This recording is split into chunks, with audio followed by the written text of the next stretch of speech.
I never imagined that the happiest day of my life could turn into a nightmare in seconds. My son was born 2 months early, his tiny chest fighting for every breath under the harsh lights of the neonatal unit. I should have been there, touching his hand, whispering to him, but instead, I found him crying alone in a cold incubator, unattended, as if he were invisible. When I confronted the nurse, she dismissed me with a practiced smile, claiming the doctor was busy with something more urgent. Her words cut deeper than she knew. Something inside me told me this wasn't negligence, it was deliberate. Later, I finally cornered the doctor. But when I mentioned his boss's full name, an influential figure in the hospital's private management, his lips trembled, his eyes darted to the security camera, and his voice cracked. That's when I realized my baby's isolation wasn't just a tragic oversight.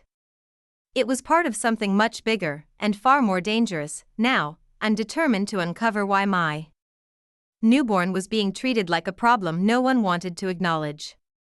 I just didn't know that digging into this would put both of us in more danger than I could imagine. The corridor to the neonatal intensive care unit felt endless that morning. My shoes squeaked against the polished floor, the sterile smell of disinfectant burning my nose. I had been told I could only visit my baby twice a day. Twice. As if my son's heartbeat needed permission to sync with mine. When I finally reached the glass door, I saw him. My boy. So small that the blanket swallowed half of him, his skin the pale pink of something not yet ready for the world. His chest rose and fell like the wings of a bird about to collapse. And then I heard it, his cry. Thin, raspy, desperate, but no one came. I stood there, frozen, waiting for a nurse to rush in, to pick him up, to soothe him. Nothing.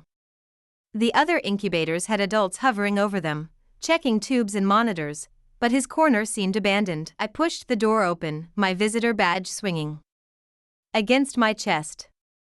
A nurse turned her head toward me, her smile automatic and empty. "You can't be here right now," she said, stepping between me and my son. "He's crying," I said. "Why is he crying alone? Where's the doctor?" "The doctor is occupied," she replied. The pause was almost imperceptible, but I caught it. I moved around her before she could stop me. My baby's tiny fists opened and closed like he was grabbing at the air. I reached into the incubator, my hand shaking as I touched his arm. He startled, then stilled, as if recognizing me. That was when my heart broke, not because of his fragility, but because I realized he had been alone long enough to lose hope anyone would come. "I want to speak to the doctor," I said, my voice low but hard. "He's busy with something more urgent," the nurse repeated, her eyes avoiding mine. Something in her tone told me this wasn't about medical priorities. This was about rules I didn't understand yet. When the doctor finally appeared, his face was tight, like he had been in an argument. "I didn't waste time, I need answers," I told him. "And don't try to give me the usual lines. I know who your boss is. Dr. Lionel Vargas." The reaction was instant. His mouth opened, then closed. His eyes darted toward the security camera in the corner. His voice came out uneven. I'm not sure what you mean," he stammered, but I knew that stutter wasn't confusion. It was fear, and fear means there's something to hide. I left the room with my mind spinning. Why would the mention of Dr. Vargas make him act like that? Why was my son being treated differently from the other babies? And why did I suddenly feel like I wasn't supposed to be asking these questions? That night, I sat in my car in the hospital parking lot, staring at the building. Every lighted window felt like an eye watching me. I should have been resting, recovering. Instead, I was plotting my next move, because if they thought I would let this go, they didn't know me at all. The next morning, I arrived before visiting hours. The security guard barely glanced at me, his eyes fixed on a small TV at his desk. I took that as my window and slipped past, my heart pounding in my ears. When I reached the NICU, the lights inside were dimmed. The machines hummed softly, and the air was thick with that metallic hospital scent. My baby was there, still in the far corner, still apart from the others. But this time, there was something different, a folded piece of paper taped to the side of his incubator. I glanced around, no one in sight, then peeled it off. The handwriting was rushed, almost illegible. Do not move without clearance, V. Clearance? Clearance for what? Babies weren't cargo shipments that needed authorization. My son wasn't property. The V could only mean one thing. Vargas. Before I could slip the note into my pocket, a shadow fell over me. You shouldn't be here yet, a voice said. It was a different nurse, younger than the one from yesterday. Her expression was tense, but her eyes held something else. Pity. I know you're just doing your job, I said quietly, but why is my baby kept away from everyone? And what does this mean? I held up the note. Her gaze flicked to the paper, then to the camera in the corner. She lowered her voice to a whisper. If you want him safe, stop asking questions. Just wait until he's discharged. I felt a rush of heat in my chest. Safe from what? She swallowed, her jaw tightening. From who? She said, then stepped back, her mask of professionalism snapping back into place. Visiting time is over. I walked out in a daze, the note crumpled in my fist. Every instinct told me that my baby's isolation wasn't about health precautions, it was about control. Somebody didn't want him near the other newborns, and they didn't want me near him unless it was under strict supervision. That afternoon, I tried to dig into Dr. Lionel Vargas. A few internet searches brought up his polished profile, head of the hospital's private management board, involved in charity events, a smiling figure shaking hands with politicians. But buried deeper, I found a thread on a local forum, a parent claiming their premature baby had been handled strangely under Vargas's oversight. The post ended abruptly, no replies, no follow-up. It had been made 2 years ago. The next day, when I came in for my scheduled visit, the young nurse was gone. The original nurse, the one who had stonewalled me, was back, her smile thinner than before. I heard you've been curious, she said softly as she adjusted the incubator controls. I'm a mother, I replied. Curiosity comes with the job. She leaned in closer, her breath just reaching my ear. Curiosity can also get you removed from this hospital. I didn't flinch, but inside, the threat lodged itself deep. They could actually ban me. They could keep me from my son entirely. I walked out with my hands trembling, the note in my pocket feeling heavier than ever. That night, I couldn't sleep. Every sound outside my window made me jump. When my phone buzzed around midnight, I nearly dropped it. The message was from an unknown number. If you want the truth about Vargas, meet me behind the east parking lot tomorrow at 7 a.m. Come alone. I stared at the screen, my mind racing. It could be a trap. It could also be my only chance. Either way, I knew I was going. The east parking lot sits lower than the rest of the hospital, a concrete basin where the morning fog collects like held breath. At 6:58 a.m., I stood by a row of dented dumpsters. Hands buried in my coat sleeves, pretending I wasn't terrified. Cars rolled in above me, the hiss of tires on wet pavement loud enough to hide a whisper but not a scream. I kept thinking of my son's tiny fists and the way he'd gone quiet the second my finger touched his skin. I told myself to be brave. For him. A figure peeled out of the shadows near the loading dock, a man in blue scrubs under a gray hoodie, badge clipped low so it could be tucked away quickly. He looked over both shoulders, then walked as if he'd chosen each step for its quietness. You came alone, he said without greeting. You told me to. He pushed back his hood. He was younger than I expected, with tired eyes and the permanent squint of someone who reads small numbers on screens all day. I'm Mateo. Biomedical tech. I service ventilators, monitors, anything with a cable. I also see things I'm not supposed to. What things? He swallowed. Your baby's file was flagged.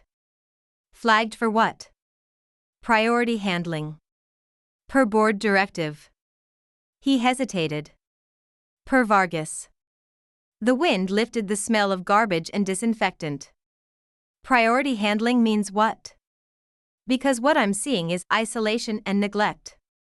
It means nobody touches him unless the order comes down from above, Matteo said. It means tests off the record, equipment swaps, sometimes transfers that never hit the public system. It means if a nurse spends too long with the wrong patient, there's a conversation. And if a parent asks questions, security notes the tone. I stepped closer. What tests? He glanced up toward the levels above us. Blood panels. Not standard NICU panels either. Extended genotyping. HLA typing. You don't screen that unless you're matching tissue. I felt the words. Before I understood them, like stepping onto a stair that isn't there. Matching tissue for who? Not for you, he said. For donors and recipients the board cares about. The ground shifted under me. They're using newborns as match banks?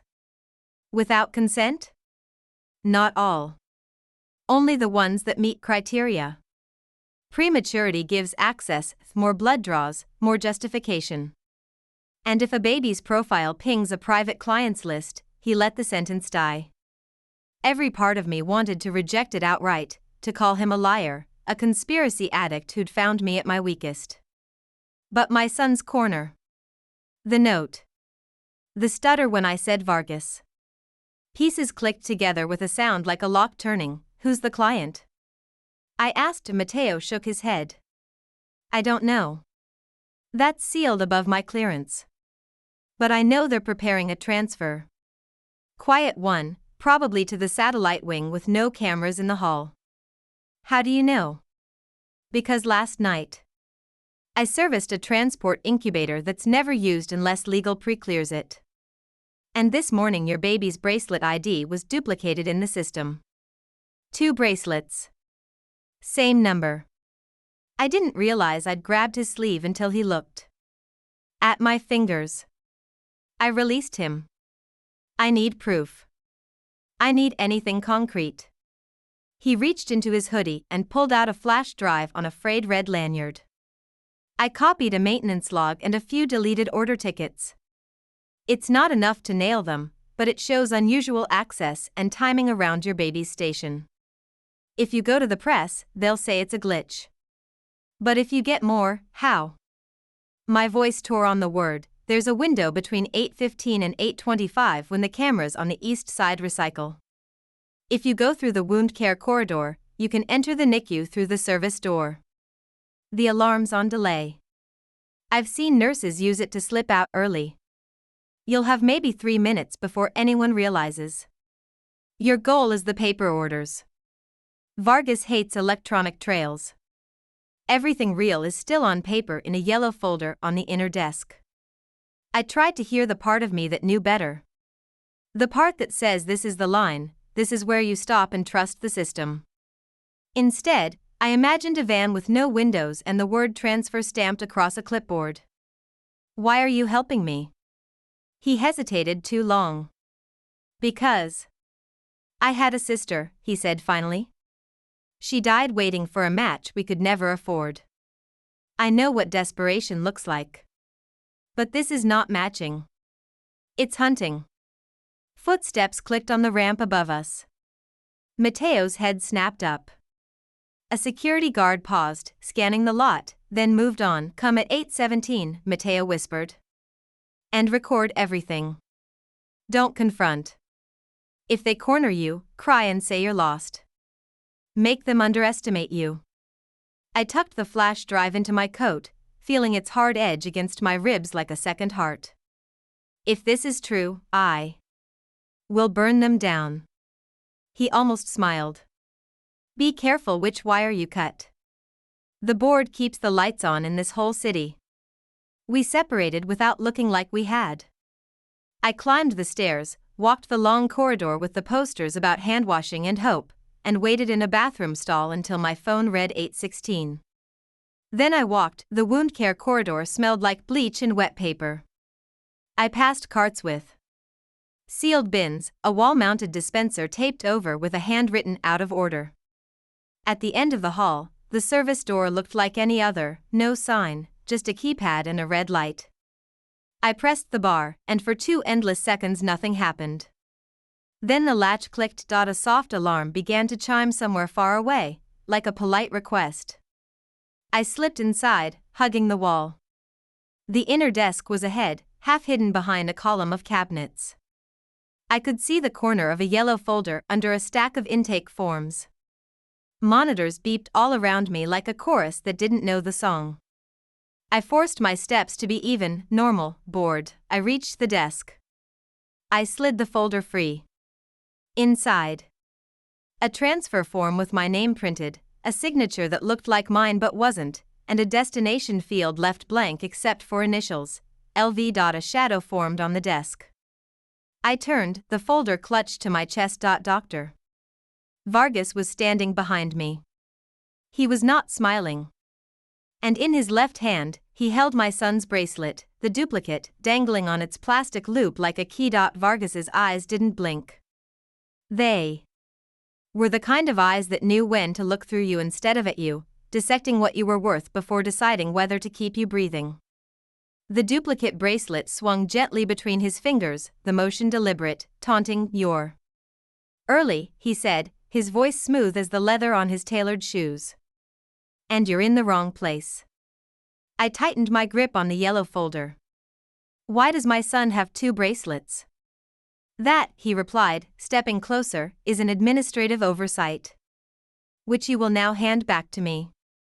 No, I said. My own voice surprised me, steady, not the trembling pitch I'd expected. He sighed, glancing toward the far end of the NICU. I followed his gaze and saw a nurse standing by my son's incubator. She wasn't touching him, just watching us. Watching him. You think you've uncovered some scandal, Vargas said, his tone almost bored. You've pieced together fragments of gossip from people who should have known better than to speak to you. Then tell me I'm wrong, I challenged. Tell me you're not running a tissue matching program on newborns. Tell me my son isn't on your list. His lips twitched, half amusement, half contempt. The truth, Mrs. Reyes, is that your son is valuable. More valuable than you realize. And we take care of valuable things, in our own way. I felt my stomach turn. Valuable for who? That depends on the need, he said calmly, slipping the duplicate bracelet into his pocket. Some children live entire lives because of the work we do here. Would you rather your son be ordinary, or would you rather he be the reason someone else survives? My nails dug into the folder. He's not your resource. He's my child. Vargas tilted his head. Your child is in my hospital. And as of this morning, under my directive. He stepped so close I could smell the faint trace of expensive cologne over the antiseptic air. You will go home. You will rest. And in a few weeks, you will receive a call telling you your son is ready to be discharged. That is the story you will accept. And if you try to interfere before then, I will make sure you are deemed unfit to take him home at all. The words landed like a physical blow. I thought of the nurse's warning. Of Mateo's grim face in the parking lot. They were all telling me the same thing. This man could take my baby, and no one would stop him, but Vargas had made one mistake, he thought. I would walk away. I dropped my gaze, pretending defeat. If I go, will you promise me he won't be moved without me knowing? That depends, he said softly. Can you be reasonable? I nodded, hiding the fact that my phone, buried deep in my coat pocket, had been recording since the moment he spoke. He took the folder from my hand, his fingers brushing mine just long enough to remind me he was in control. Then he turned his back and walked toward the nurse. I caught the faintest exchange, a nod from him, and she moved to check my son's monitors as if nothing had happened, forced myself to leave, even though my instincts screamed at me to run to the incubator. Out in the corridor, my knees finally shook, but I didn't stop moving until I reached the parking lot. I in my car, I replayed the recording. His voice was clear, every calculated word intact. It wasn't enough to bring him down in court, Not yet, but it was leverage. I called Matteo. I have his voice, I said. He didn't sound relieved. Then you have a clock ticking over your head. They'll know within hours that you were there without clearance. You need to disappear for a while. I'm not disappearing, I said. I'm getting my son out. Silence. Then, if you try that now, you won't make it past the first checkpoint. Then tell me how to get around them. He hesitated. There's only one way. And you're not going to like it. I closed my eyes. Tell me anyway. When he told me, my stomach knotted so tightly I had to grip the steering wheel to keep from throwing up. But deep down, I knew I was going to do it, because there was no way in hell I was leaving my baby here another night. Matteo's plan sounded like something out of a bad crime show, dangerous, desperate, and designed to go wrong. I was supposed to become invisible inside the hospital. I had been banned from wandering. No visitor badge, no polite excuse. Just a stolen set of scrubs, a mask, and a name tag from a nurse who called in sick after Matteo bribed her with something he never told me about. The timing had to be perfect, the shift change at midnight, when tired night staff shuffled out and bleary-eyed replacements shuffled in. It wasn't the security cameras I had to worry about, they only monitored the main hallways, but the eyes of people who knew each other's faces too well, entered through the staff entrance with my head down, my hair tucked under the cap, and my hands full of a clipboard Matteo had filled with fake equipment checklists. My heart pounded so loudly I was sure it would draw attention, but I forced my pace to match the others. The NICU door opened with a beep, and the air changed instantly, the faint warmth of incubators, the soft mechanical hiss of oxygen, the rhythmic beeps of heart monitors. My son was in the corner, still isolated, a faint shadow moving under the blanket. I wanted to run to him, scoop him up, and never let go. But that wasn't the plan. The plan was brutal in its simplicity. Take him in the transport incubator Vargas had prepared for his transfer, roll it out under the guise of approved relocation, and bypass the ID checkpoint with the duplicate bracelet still in Vargas's possession. The trick? I had another duplicate. Matteo had made it for me, identical down to the worn plastic edges, wheeled the transport unit to his corner, my hands sweating inside the gloves.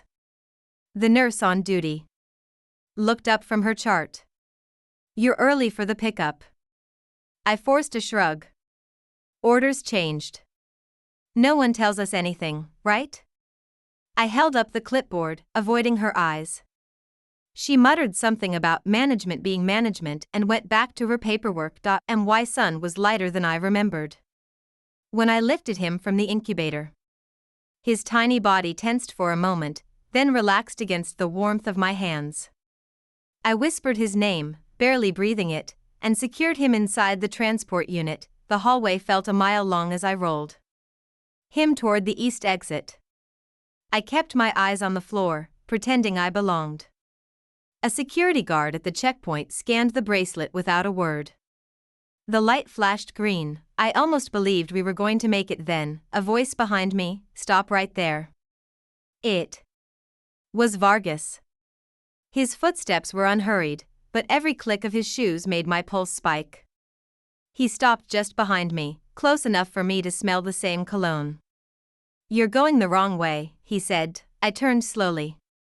Orders changed, I repeated, his eyes swept over the transport unit. Strange. I don't remember authorizing a relocation at this hour. The guard glanced between us, uncertain. Vargas stepped closer, his gaze dropping to the bracelet on my wrist. Let me see that. My hand didn't shake as I held it out. He took it, studied it, and then smiled, not the warm kind, but the kind that says you've been caught. You're getting better at this, he said quietly. But you'll have to do much better. The guard's hand hovered near his radio. My mind raced. And then, from the corridor behind Vargas, Matteo appeared, pushing another transport unit. There you are, he said loudly. I've been looking for this one, mix up. In the orders. That one's going to the satellite wing. He pointed at my unit without missing a beat. Vargas's eyes narrowed, calculating. For a moment, I thought he might call the bluff. But then he stepped back, gesturing lazily. By all means. Take it where it needs to go. Mateo and I didn't speak until we were through the doors, the night air hitting us like a slap. We loaded the unit into the back of his van, my hands trembling as I unlatched the top and lifted my son out. He opened his eyes for just a moment, his tiny fingers curling around mine. It was the first time I believed he might actually survive this, but as Mateo drove us away, headlights slicing the darkness, I looked back at the hospital. In one of the upper windows, I saw Vargas's silhouette, perfectly still, watching us leave. I knew this wasn't over, and I knew he wasn't done with us.